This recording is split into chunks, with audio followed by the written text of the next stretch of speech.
আজকে আমি একটা আপনাদেরকে কথা বলি, যা হচ্ছে আপনার সাথে আপনার রব দেখছেন। আপনার চাচা জ্যাঠা মামারা কি করছে, বড় লোকলা কি করছে দেখছেন। আপনি এটা মনে করেন না যে আপনার কেউ নাই, যিনি থাকার উনি আছে।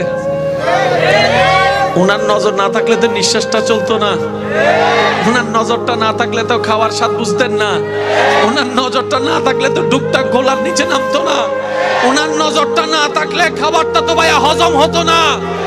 ওনার নজর আপনার দিকে আছে। উনি আপনার শত্রুদেরকে সময় দিচ্ছেন আর এদিকে আপনার ধৈর্যের পরীক্ষা নিচ্ছেন। এক কাজে দুই কাজ, আপনার শত্রুদেরকে সময় দিচ্ছেন আর আপনাকে পরীক্ষা নিচ্ছেন। এবার আপনি বলবেন আমার তো কোনো অপরাধ নাই, বিনা অপরাধে সাজা কেন? তাইলে তো আপনার জন্য ডবল শুকরিয়ার বিষয়।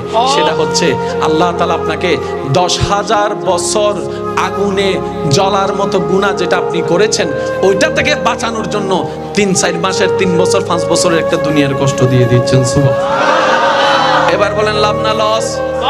জোরে বলেন লাভ না লস? আরো জোরে বলেন লাভ না লস? আল্লাহর বান্দা বা লসে থাকবে, এটা হয় কেমনে? বান্দা আল্লাহর যখন হয় এটা লসে থাকে না, লাভে লাভ। নবী কি বলছেন? মুমিন বান্দাদের বিষয়টা বড়ই চমৎকার। তারা কষ্ট পাইলো লাভ, সুখ পাইলো লাভ। ইয়া রাসূলুল্লাহ, বিষয়টা তো বুঝলাম না। বলে যে তারা সুখে থাকলে শুকরিয়ার মধ্যে লাভ নেই, আর কষ্টে থাকলে ধৈর্য দিয়ে লাভ নেই। লস বলতে কোন শব্দ? জোরে বলেন লস বলতে কোন শব্দ? এবার ইমাম হোসেনের জীবনীকে সামনে রাখেন। হাজার বিপদ যা ইমাম হোসেনের উপর গিয়েছে, তার 100 ভাগের 1 ভাগের কষ্ট আমাদের জীবনে হয় নাই। জোরে বলতে হবে আমাদের জীবনে, আমাদের জীবনে। ইমাম হোসেনের জীবনের পরীক্ষার সামনে আমাদের জীবনের পরীক্ষা কষ্ট কিচ্ছুই না। ইমাম হোসেন আমাদেরকে শিক্ষা দিয়েছেন কি? কয় যাই হোক, তুই চিন্তা করলেও পাল্টাবে না, মন খারাপ করলেও পাল্টাবে না, এটা তুই বুঝে নে। সুতরাং একটা কাজ কর, মুখে আলহামদুলিল্লাহ, মনে ধৈর্য রাখ, বাকি সবকিছু হয়ে যাবে, বাকি সবকিছু হয়ে যাবে। বলেন সুবহানাল্লাহ। আমাদের স্রষ্টার নাম আল্লাহ, আমাদের রিজিকদাতার নাম আল্লাহ।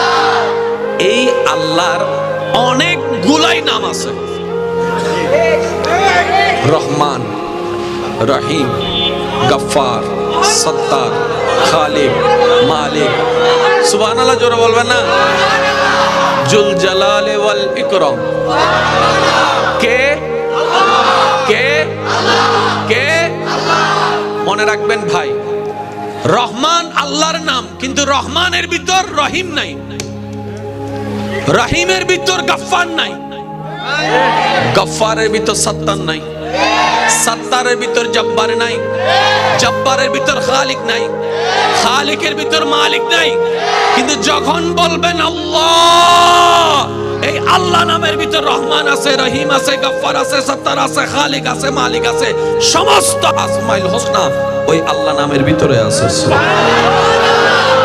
কোন বান্দা যখন একবার মন থেকে ভালোবেসে আল্লাহ নামের জিকির করে, সমস্ত গুণবাচক নাম জিকির করলে যতটুক সওয়াব পাওয়া যায়, একবার আল্লাহ বলে ডাকলে ওই সওয়াবটুকু আল্লাহ তার আমলনামায় দান করে। সুবহানাল্লাহ।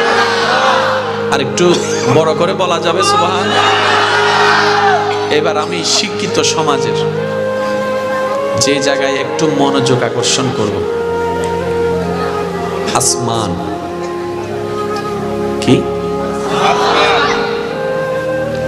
একরকম, জমিনের মতো নয়। জমিনটা দেখেন একরকম, পানির মতো নয়। পানিগুলা একরকম, গাছের মতো নয়। গাছটা একরকম, তারার মতো নয়। তারাটা একরকম, মেঘের মতো নয়। মেঘটা একরকম, আমের মতো নয়। আমটা একরকম, কাঁঠালের মতো নয়। কাঁঠালটা একরকম, ফেরেশতার মতো নয়। ফেরেশতাটা একরকম, জান্নাতের মতো নয়। এক একটা এক একটা জোরে বলতে হবে, এক একটা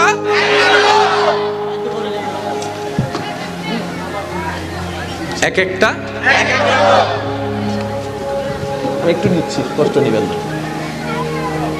যিনি মোবাইলটা বানিয়েছেন, এই কোম্পানির নাম যেটাই হোক না কেন, কোম্পানিটা মার্কেটে লঞ্চ করেছে পরে, তৈরি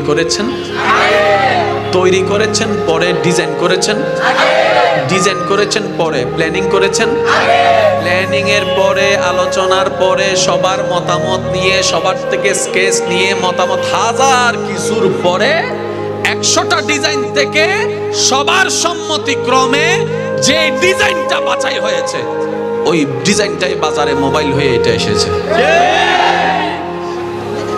আমার হাতে যে মোবাইল, একই মডেলের আমেরিকাতে যে মানুষের মোবাইল আছে বরাবর সেম টু সেম, দামেরটা বলছি না, সেম টু সেম। কোম্পানি যখন কিছু বের করে, এক মেশিনে একই সময় হাজার রকমের জিনিস প্রোডাক্ট দিতে পারে না। যে মেশিনে যে পোস্টার দিবেন, কাগজ যতগুলাই দিবেন, লেখা ওগুলাই আসবে যেগুলো দিবেন। এই পোস্টারে এই মাহফিলের পোস্টার, আরেকটা ওই মাহফিলের পোস্টার সম্ভব না। যেটাই সেটিং করবেন ওইটাই আসবে। আমি বোঝাতে চাচ্ছি ভাইয়েরা, একটা ডিজাইন করতে কত প্ল্যানিং করা লাগে। তো মন চাইলে তো আপনাকে আমাকে দিয়ে ডিজাইন করাইতে পারবে না, কারণ ডিজাইনটা এমন ভাবে হতে হবে মার্কেটে যেন টিকে থাকে, মানুষ দেখে যেন আগ্রহ করে নেয়।